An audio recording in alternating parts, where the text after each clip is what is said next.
retrouve dans une nouvelle vidéo. Alors aujourd'hui, on va terminer avec notre arthrologie. Aujourd'hui, on va faire les articulations de l'épaule. Vu que l'épaule fait plusieurs articulations, اليوم راح نقراهم en détail. Tout d'abord l'introduction. Donc l'épaule c'est quoi? C'est la zone d'attache t'as le membre supérieur ou le membre thoracique. La ceinture scapulaire. شفنا من قبل بلي la ceinture scapulaire elle est constituée ou elle est composée de deux os اللي هما le radius اللي هما la clavicule et la scapula ou l'omoplate. Donc les deux os هادو constituent comme une ceinture. Donc في شكل تشبه la ceinture, c'est pour ça سموها la ceinture scapulaire par rapport au scapula. Donc هاد la ceinture مربوطة le membre supérieur الطرف العلوي par l'intermédiaire via une articulation, il y a des articulations les articulations de l'épaule. Donc c'est un complexe de quoi? Donc on a l'épaule fait 5 articulations. Donc on ouvre ça là. Donc 5 articulations. On a 3 vraies articulations ou on a 2 fausses articulations. 3 vraies articulations, elles présentent les critères d'une articulation, les deux surfaces articulaires, la cavité, etc. 2 fausses articulations, c'est une zone de glissement. C'est pas une articulation vraie qui m'a les critères. D'accord. D'une vue générale, c'est le segment le plus mobile du corps en permettant les mouvements dans tous les plans de l'espace. Le rôle majeur c'est l'orientation de la main. Bien sûr, كون ماشي هاد l'articulation la main اصلا ما تقدرش تتحرك بلا ما يتحرك l'épaule. D'accord. Donc elle est très très très mobile. Elle assure de plusieurs, donc elle a 3 degrés de liberté, donc elle assure plusieurs mouvements ou de nombreux mouvements. D'accord. Donc on va les articulations qui constituent l'épaule. Donc on a le complexe articulaire de l'épaule. Qui m'a dit ça? 5 articulations, 3 vraies et 2 fausses. 3 vraies, même il y a des surfaces articulaires avec du cartilage articulaire, le cartilage hyalin. Voilà, qui m'a comme tu vois là, qui a le cartilage, qui a une jointure, une vraie jointure ou la vraie articulation. Maintenant, les critères موجودين. Les 2 articulations qui sont fausses, là, qui n'ont pas de cartilage. C'est un espace de glissement, comme j'avais dit. Donc, نشوفوا les articulations. Donc, on a les vraies articulations, on a l'articulation scapulo-humérale. ما بين scapula et l'humérus. Voilà, هذه هي اللي نهضروا beaucoup plus عليها. Voilà. L'articulation acromioclaviculaire ما بين l'acromion de la scapula et la clavicule. Voilà. هذه. L'articulation sterno-costo-claviculaire. Donc voilà, sterno-costo-claviculaire. On a les articulations qui sont fausses. On a l'articulation scapulo-thoracique, mais la scapula et le thorax. Ou on a l'articulation sous-acromio-deltoïdienne. Sous-acromio-deltoïdienne. Donc on a تحت l'acromio. Voilà. Donc, نبداو les articulations. Donc les articulations qui sont vraies. Donc l'articulation scapulo-humérale, voilà. La tête humérale, elle s'articule avec la cavité glénoïdale de la scapula. Donc la scapula humérale, c'est une énarthrose, même sphéroïde. Madame sphéroïde, énarthrose, même c'est une diarthrose. Diarthrose, maintenant, elle est mobile. Elle assure plusieurs mouvements. Alors, on a la plus importante du complexe articulaire, comme j'avais dit.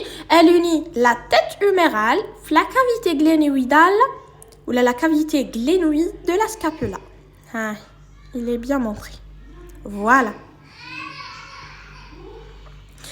Deuxièmement, l'articulation sterno-costo-claviculaire. Donc, on a sterno-costo-claviculaire. Donc, عندنا c'est une articulation ما بين la clavicule et le sternum, t'as le thorax, et la première côte.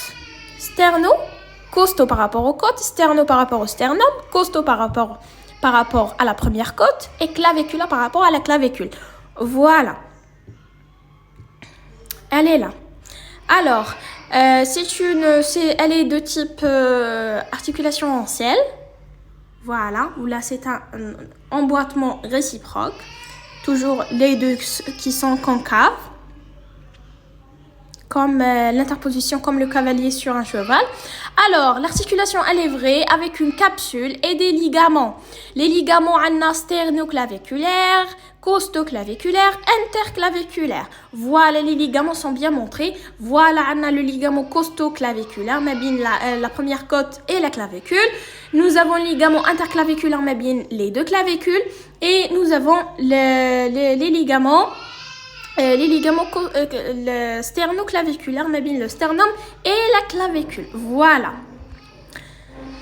Alors, nous avons aussi, elle permet les mouvements de hanté et rétropulsion et l'élévation et l'abaissement de l'épaule. Donc voilà, ils sont montrés. C'est l'antépulsion et la rétropulsion. Voilà.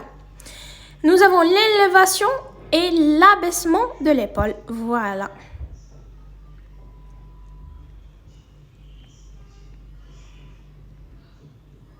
Donc voilà, elle est palpable à ce niveau.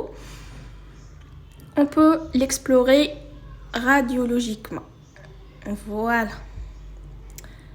Ça, c'est en cas de pathologie. C'est une luxation sternoclaviculaire. Maintenant,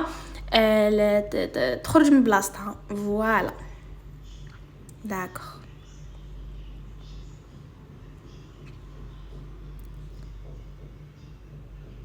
Nchoufour l'articulation acromioclaviculaire. Donc, on a l'articulation acromioclaviculaire. Elle est de type arthrodie. Elle est plane. Donc, les deux surfaces articulaires sont planes. Voilà. Alors, elle unit l'extrémité latérale de la clavicule à l'acromion de la scapula. Donc, elle unit l'extrémité latérale de la clavicule, en dehors, à l'acromion de la scapula. Voilà. Elle est juste montrée là. Voilà. Alors, qu'il y a des ligaments qui m'a le ligament acromioclaviculaire et le coracoclaviculaire. Donc, on a acromioclaviculaire, maintenant, j'ai l'acromion, la clavicule. Voilà. Ma bien l'acromion et la clavicule. على حسب le nom نستنتجوا من جاي. وعنا le ligament coraco-acromial. Donc, on a من l'acromion le processus coracoïde.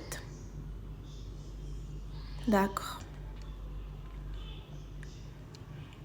Madame, c'est une articulation plane. Madame, c'est une articulation arthrodie. Maintenant, elle permet de faibles mouvements. Chez BZF. D'accord. C'est exploré radiologiquement. Voilà. Elle est palpable à ce niveau, en dehors.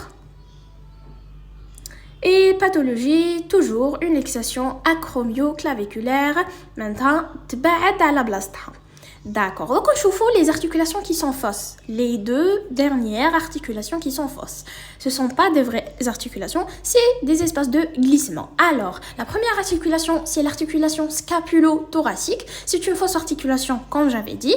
Elle se fait par un espace de glissement permettant le glissement de la masse musculaire scapulaire sur le thorax. Donc, هنايا à ce niveau donc ما بين le thorax اللي هو القفص التوراكس الصدر ما بين القفص الصدري وعندنا ما بين لا سكابولا ولا لوموبلات اللي جايه في لو دو في الظهر تاعنا كاين une masse musculaire une certaine masse musculaire جايه في la fosse infra-épineuse donc عندنا voilà كاين un muscle سموه le muscle subscapulaire. هنا il sera un glissement sur le thorax. Voilà, وهذه نسموها une fausse articulation, pardon. Alors, la deuxième articulation, c'est l'articulation sous-acromio-deltoïdienne. Donc, on a sous-acromio-deltoïdienne. C'est une bourse séreuse sous-deltoïdienne. Les bourses, le rôle تاعهم c'est quoi نصيبوهم هاد les bourses sous-acromiales le rôle تاعهم c'est bien ils permettent le glissement معناتها يصرى un glissement l'articulation بتصرى un mouvement voilà alors جاي ما بين la tête humérale et les muscles de la coiffe rotateur en bas. Voilà, من تحت كاين les déjà le tendon supraépineux. Donc la tête humérale يخلي هاد la bourse جايه ما بين la tête humérale جايه لتحت و les muscles de la coiffe des rotateurs وفوق هاد فوق هاد la bourse séreuse نصيبو الفوق كاين l'acromion. Donc on a l'acromion de la scapula. Voilà, il est montré. L'acromion est le muscle deltoïde qui est un muscle جاي on va تقراوه في la myologie. D'accord. Donc on retrouve l'articulation scapulo-humérale. Donc l'articulation scapulo-humérale, il y a la plus importante, c'est une articulation de type diarthrose. Donc elle est sphéroïde, c'est l'articulation la plus importante le complexe articulaire de l'épaule. Alors نبداو l'articulation scapulo-humérale ما بين la tête humérale et la cavité glénoïde de la scapula. D'accord, نبداو une petite définition. Donc une petite définition, elle unit la cavité glénoïde à la scapula, donc de la scapula pardon, à la tête humérale comme j'avais dit. Voilà. La tête humérale تدخل هنا في la cavité glénoïde. Voilà qu'elle est concave. وعندنا la tête humérale elle est convexe. Maintenant تصرى ما بيناتهم تكامل. Voilà. Ou تدخل تشكل لنا une articulation. Donc c'est une articulation de type inarthrose typique sphéroïde comme j'avais dit. C'est une articulation, c'est par rapport à la morphologie des surfaces articulaires, c'est une articulation très mobile mais fragile. Elle assure plusieurs mouvements vu qu'elle est diarthrose, vu qu'elle est sphéroïde, de type sphéroïde, mais elle est fragile, elle est peu congruente. Maintenant, les surfaces articulaires, elle est peu congruente, elle est fragile. D'accord, les surfaces articulaires, les surfaces articulaires sont peu congruentes, comme j'avais dit. Elles sont représentées par la cavité glénoïde de la scapula. Nous avons la tête humérale de l'humérus et nous avons aussi un moyen d'adaptation. C'est quoi? C'est le labrum ou bien le bourrelet glénoïdien qui est intra-articulaire. Voilà. Le bourrelet qui est envers tout autour, il permet quoi? Il permet une mieux adaptation pour l'articulation, ça c'est sûr, et il permet aussi d'améliorer ou d'augmenter la profondeur de la cavité glénoïde باش la tête humérale تدخل bien في la cavité. معناتها حنايا عندنا une certaine cavité glénoïde voilà تاع la scapula كيما رانا نشوفوا. حنا مادام نزيدوا في العلو تاعها ولا نزيدوا في السمك تاعها راهي يزيد العمق تاعها في la cavité. وكمادام يزيد la profondeur ولا العمق تاعها grâce au bourrelet ou grâce au labrum le labrum articulaire. Donc تزيد la profondeur وتقدر la tête humérale تقدر تزيد تدخل très très bien باش تكون l'articulation elle est plus congruente. Voilà. نبداو نهضروا على les surfaces articulaires une par une. Alors, nous avons la cavité glénoïdale. La cavité glénoïdale, tout d'abord, elle est de forme ovalaire. بيضاوية الشكل كيما راكم تشوفوا. Parfait. Alors, elle est située sur l'angle supérolatéral de la scapula. شفناها في l'ostiologie. Elle est orientée latéralement en avant et en haut. Donc, elle est l'orientation, c'est à apprendre. Une question de QCM. Alors, elle est orientée latéralement, elle est orientée en haut et en avant. Quand nous نشوفوا l'axe تاع l'orientation تاعها نشوفوه par rapport à la tête humérale. هذا صح en haut les زوج sont orientés en haut. برك l'orientation تاع la cavité glénoïdale, elle est latéralement alors que la tête humérale, elle est en dedans. Elle est en dehors, elle est orientée en dedans. La cavité glénoïdale, elle est orientée en avant, et la tête humérale, elle est orientée en arrière. باش تشوفوا هاد les petits trucs قادر يعاونوكم pour l'apprendre. Alors, sa concavité, elle est peu marquée par rapport à la convexité de la tête humérale. Vu que la tête humérale, elle est plus convexe que la concavité de la cavité glénoïde, كاين عنا زادوا كاين le labrium ou le bourrelet articulaire بزيادة باش il permet يخليها plus concave. D'accord. Sa taille, elle est également plus petite. Voilà, elle est plus petite. D'accord. C'est pour ça qu'on oublie l'articulation de l'épaule, elle est peu stable. D'accord. Nous avons la tête humérale. Donc, on a la tête humérale. Donc, la tête humérale, elle représente un tiers d'une sphère de 30 mm de rayon. D'accord. Thulth, quoi. Voilà. De 30 mm de rayon. Donc, orientée en dedans et en arrière, شفنا l'orientation تاعها, d'accord. Elle forme un axe d'inclinaison de 130 degrés avec la diaphyse. Donc, l'axe d'inclinaison, voilà, il est très important à apprendre, c'est 130 degrés. Donc, شفنا من قبل في l'ostéologie que كاين l'axe تاع la diaphyse ou l'axe تاع la tête. Donc l'axe تاع la tête voilà هذا والاكس تاع la diaphyse ها هو هابط للتحت. l'angle اللي تشكل بيناتهم ولا الزاويه اللي تشكل بيناتهم نسموه l'angle d'inclinaison, c'est 130 degrés. Parfait. On termine. Donc, elle est séparée des deux tubercules par le col anatomique. Voilà. On a un col chirurgical ou on a un col anatomique. Donc, le col chirurgical, c'est les fractures qui sont fréquentes. Ou le col anatomique, voilà. En anatomie pour l'étude. Donc, la tête, elle est séparée des deux tubercules, le tubercule majeur et le tubercule mineur, par le col anatomique. Voilà. نشوفوا دوكا le labrium ou la troisième surface articulaire, c'est le labrium ou bien le bourrelet glénoïdien. Donc c'est un anneau fibrocartilagineux de nature fibreuse et cartilagineuse. D'accord. Il s'insère sur le pourtour de la cavité glénoïde. Donc صاير داير على la cavité tout autour. نصيبوا le labrium هذا. Il augmente sa taille et sa concavité. Donc, il dit que la taille ou dit la concavité la profondeur pour une meilleure adaptation des surfaces articulaires. La tête humérale تدخل très bien ou تكون plus adaptée à la cavité glénoïde vu que la convexité de la tête humérale, elle est plus marquée par rapport à la concavité de la cavité glénoïde. Voilà. Donc, c'est un labrium. Voilà.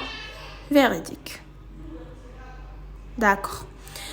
Donc, la forme de ce labrium, donc, il est de forme triangulaire à la coupe. Par une coupe, il est triangulaire.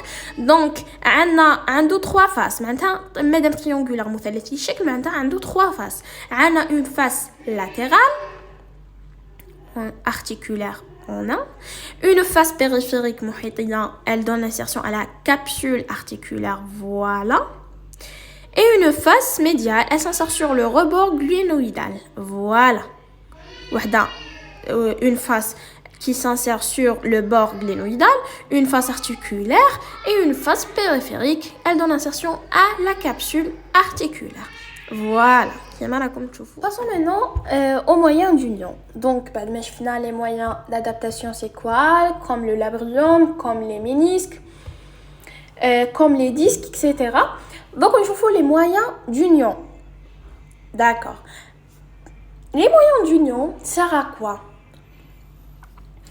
Pour la stabilité de l'articulation. C'est-à-dire plus stable. D'accord. On a deux types. On a les moyens d'union qui sont passifs et qui sont actifs. Qui sont passifs et qui sont actifs, je t'ai la différence binatom, c'est bien la mobilité. L'actif, ils sont mobiles. Passif, non. Alors, نبداو بالpassif. Le passif, on a la capsule ou on a les ligaments. Alors que l'actif, ce sont des muscles. D'accord. On a le passif, on a l'actif. Ce sont des muscles coapteurs de l'épaule transversaux et longitudinaux. On va les voir par la suite. نبداو دوكا les moyens d'union qui sont passifs. Tout d'abord, la capsule articulaire. Donc, on a la capsule articulaire, c'est un manchon fibreux. Il est mince et lâche. Manche rigide. C'est pas rigide. Il est lâche. Il est très fin. C'est mince. D'accord. Comme tu vois, c'est une image véridique. Voilà. La capsule articulaire. Donc, elle s'insère d'une part. Donc, les insertions à la capsule, ils sont importants. Alors, la capsule articulaire, elle s'insère sur quoi? Elle s'insère sur le pourtour de la glène et le labrium articulaire. Voilà, tout autour du labrium. Elle s'insère aussi sur les cols anatomiques et chirurgicales de l'humérus. Voilà, déjà le col anatomique et le col chirurgical. Et elle s'insère aussi sur la glène. Voilà, dans la cavité. Sur le labrium, sur la glène et sur les cols chirurgicales et anatomiques de l'humérus. D'accord. Comme on a la capsule articulaire, où je fais les insertions tawaha. Vous connaissez les ligaments. On a des ligaments en deux groupes. On a le ligament coraco-huméral ou on a les ligaments gléno-huméraux. Coraco-huméral, le processus coracoïde. La tête humérale ou les ligaments gléno-huméral, la cavité glénoïde, la tête humérale. D'accord, on a le ligament coraco-huméral, c'est le plus résistant. C'est un point très important. Le plus résistant, les ligaments à l'articulation de l'épaule, c'est bien le ligament coraco-huméral. Coraco-huméral, il dit le processus coracoïde, la tête humérale. Voilà, qui m'a comme tu fous, le voilà. Il dit l'apophyse coracoïde ou le processus coracoïde ou il la tête humérale. D'accord. نشوفوا donc il est sur quoi, etc. Il est sur l'apophyse coracoïde qui est comme تشوفوا في الشيمة. ها هو déjà. Il dit l'apophyse coracoïde. Il se termine par deux faisceaux, l'un sur le trochiteur et l'autre sur le troquant. Le trochiteur, donc يبدا منا يجي من l'apophyse coracoïde ويكمل par deux faisceaux يتفرع واحد من les faisceaux تاعو يهبط حتى le tubercule majeur trochiteur ou le deuxième هذا يستوي sur le tubercule mineur le troquant. Voilà. Les deux faisceaux ils sont réunis par le ligament huméral transverse. معناتها هذا le ligament جاي transversal اللي هو هذا il unit le premier faisceau et le deuxième faisceau. Voilà. Ça c'est le plus résistant, le plus rigide. D'accord. نروحوا les ligaments gléno-huméraux. Donc on a les ligaments gléno-huméraux. Ils sont antérieurs, c'est une question de QCM, ils sont pas postérieurs, ils sont antérieurs, j'ai une dihal amamia, en nombre de 3. On a le ligament gléno-huméral supérieur, le moyen et l'inférieur. Ils naissent successivement des parties supérieures, moyennes et inférieures de la cavité glénoïde et de la cavité glénoïde et du labrium. Les supérieurs et moyens se terminent sur le troquant, l'inférieur sur le col chirurgical de l'humérus. Vous inquiétez pas, on va expliquer. نبداو. Tout d'abord, نعرفوا باللي لازم نكونوا شادين في لساننا que les ligaments gléno-huméraux ils sont antérieurs. C'est une question de QCM. D'accord. Donc نروحوا نشوفوا nombre de 3. Gléno-huméraux معناتها جايين من la cavité glénoïde يكملوا في la tête humérale. D'accord. Par rapport le nom تاعهم. حنا عندنا en nombre de 3. On a le ligament gléno-huméral supérieur, le plus supérieur, اللي جاي الجهة العلوية كامل. On a le moyen et l'inférieur. Supérieur, moyen, inférieur par rapport à quoi? معناتها في la cavité, قلنا ils prennent naissance de la cavité glénoïde. من la cavité glénoïde واللابغيوم تاعها يجي la partie supérieure, la partie moyenne ou la partie inférieure. اللي يجي من la partie supérieure نسموه le ligament gléno-huméral supérieur, اللي يجي من la partie moyenne نسموه le moyen et la partie inférieure نسموه le ligament inférieur. D'accord. C'est successif.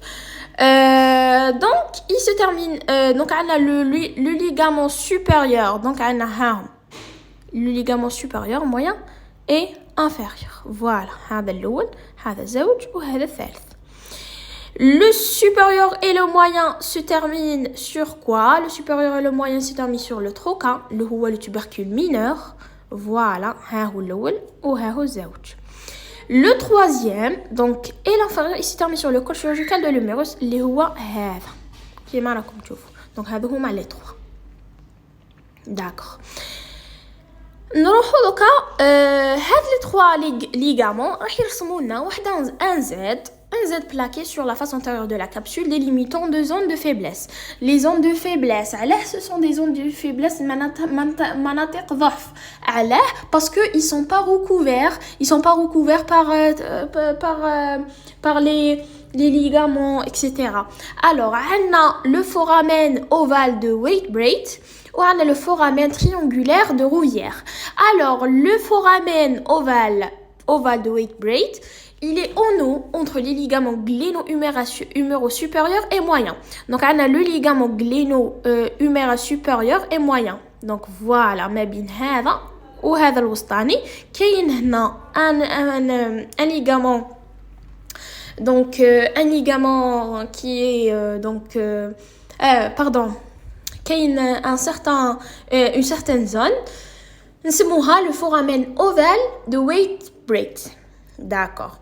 عنا en bas, هذه en bas شعنا لتحت عنا entre le ligament moyen ou l'inférieur. Donc ما بين le moyen ou l'inférieur شنو نسموه le foramen triangulaire. Déjà الشكل تاعو يشبه المثلث. Voilà. Triangulaire de Rouvière. Donc c'est le grand point de faiblesse de cette articulation parce qu'il est plus grand. Voilà. Et le Z, vous l'imaginez là.